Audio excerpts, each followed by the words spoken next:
channel. My name is Dave Mojo, that's my nickname. And today I created this tutorial and we're going to talk about the drawbar settings and the general settings for the Procol Harum A Weather Shade of Pale.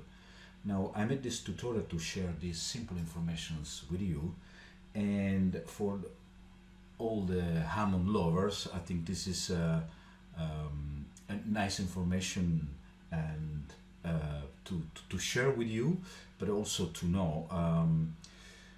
Now I think it's a good idea to understand that these settings are close to the original, if not exactly as the song was played originally.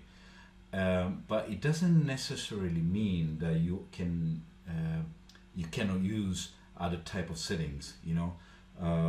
Some people ask me, even myself, when I start to play this song originally, I didn't exactly know, for example, if the lazily that you can see there on my right was on slow motion during most of the time of the song, which actually is in the original recording. So I think besides the way how Matthew Fisher, the organist of Procol Harum, played with the original settings, you can also experiment using your own settings, okay? But today we're gonna focus on the original settings of the song. Now this song was made famous by Procol Harum, and the song was released in 1967, and the organist, as I mentioned earlier, was Matthew Fisher, and he was a great organist and great band. This song has been played by many famous musicians, and it's very iconic song. I mean, I think the same thing happened to me when I dive into organ. What song can I play? When I did first start with this, that was my first song, and I love the sound. Now I'm using my Hammond XK-3c.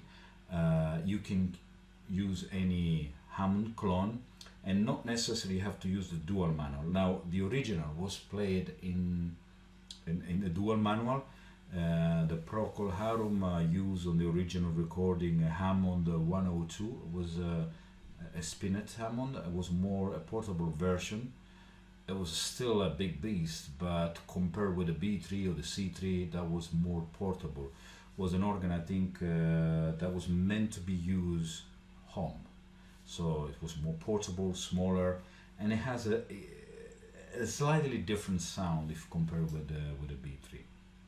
Now, the interesting informations here are that besides the fact that it was played with the spinets or the B3 or the C3, it was played on a Hammond 102. It was a spinet Hammond. Today you can replicate with any Clonewheel. That's the good news. You can use one single manual. You just need to split the manual in two so that you can get the lower manual settings and the upper manual settings. Or if you have the possibility to get a Hammond similar to this one, or the XK5, you have the SKX Pro, you have the Crumar Mojo dual manual, you have the Crumar Mojo Classic. You have many options out there. You have the Nord, which is another very good brand, and you also have what else? Oh, the Viscount dual manual, the Viscount Legend. You have also the single manual and the dual manual version. Whatever you're using, you can replicate this. So let's start. Let's dive into the settings. I have some preset that you can actually see here. So on the original B3, you had some presets. The black keys are just preset. They don't generate any sound, and each preset it's a combination of drawbar settings and general settings, reverb, percussion, vibrato, and chorus. For example, this is a settings for Black Knight. You probably can't read the screen, I understand that, but I'm gonna tell you this. Then you have I have silver setting. This is a Give Me Some Lovin'. So I use this Procol Harum setting. So this is already set. Okay, don't have to do anything. It's just ready made for me, and I can play the song.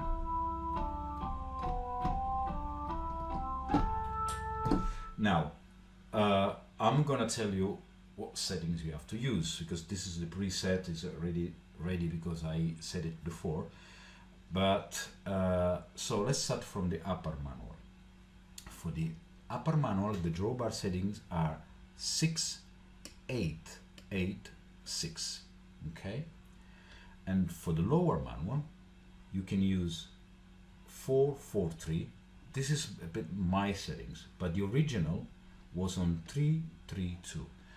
I found this too little. This is already set on 4, 4, 3, and as you can hear now, my microphone, it's over there, and my amplification system is over there. I don't have another mic to record the sound coming out from my amplification system.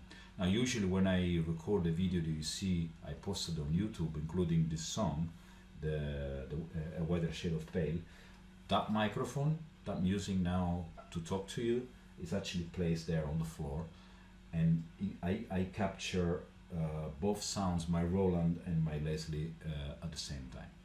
So I don't know how well you can hear that.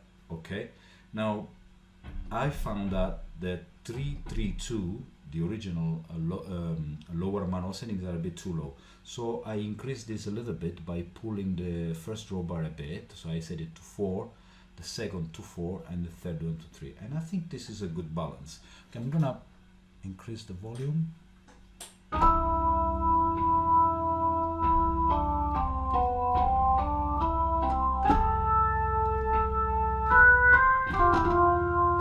Now, this is how it sounds with this drawbar setting. So the bass line of the song on the lower manual doesn't have to be too loud to, you know, go on top of the melody, because this is the upper manual is where you play your intro, your verse, the bridge, basically the whole song. That iconic sound that you hear on the song, basically it comes from the upper manual, really. Okay, this is more an accompaniment that you can use as your bass line, but it doesn't have to be too loud. Okay, now what else? Let's go with the organ settings for the song. Chorus and vibrato is on C3, but actually this is off. Okay, it's set on C3 on my organ by default, but it's not enabled, so it has to be off. There is no vibrato, there is no chorus on this original song. Then what next? You have percussion, very important. Now for the Procol Harum, you have to set this on second harmonic and soft. Okay, and regarding the, so if you listen to the original recording, you can hear some sort of echo, some reverb. There is a certain amount of reverb. Now I don't know exactly how it was reproduced on 1967 when the song was recorded. I don't know if it was a natural ambient reverb, or I think probably was produced with sound machines of that time. I don't know exactly that, but there is definitely some reverb. I put reverb on, and you can adjust the level of reverb from a scale that goes from 1 to 10. You can adjust the reverb between 3 and 4. This is a good amount of reverb. You don't want to put too much reverb, otherwise it's not going to sound that good, I believe. Okay, I heard versions even on YouTube, or I don't know, I think there were some original recording where there is plenty of reverb. I personally don't like so much reverb. I like to hear some reverb, a good amount of reverb that is pleasant while you're playing the song. The Leslie, that's very important. So no matter if you're using the half moon like myself, I prefer to use this method. you could use the foot switch to activate the Leslie. This is my Leslie, the 2101. Whatever you're using, you could use even a pedal that is connected directly to your Leslie. The Leslie should never stay stationary during the song. When you play the song, the Leslie is always on slow motion. For most of part of the song is always on slow. Okay, only when you get to dramatic part where the song rises in sort of dramatic explosion, this is when you actually activate your Leslie. Okay, and you can actually see this on this video, and I'm gonna put this right now.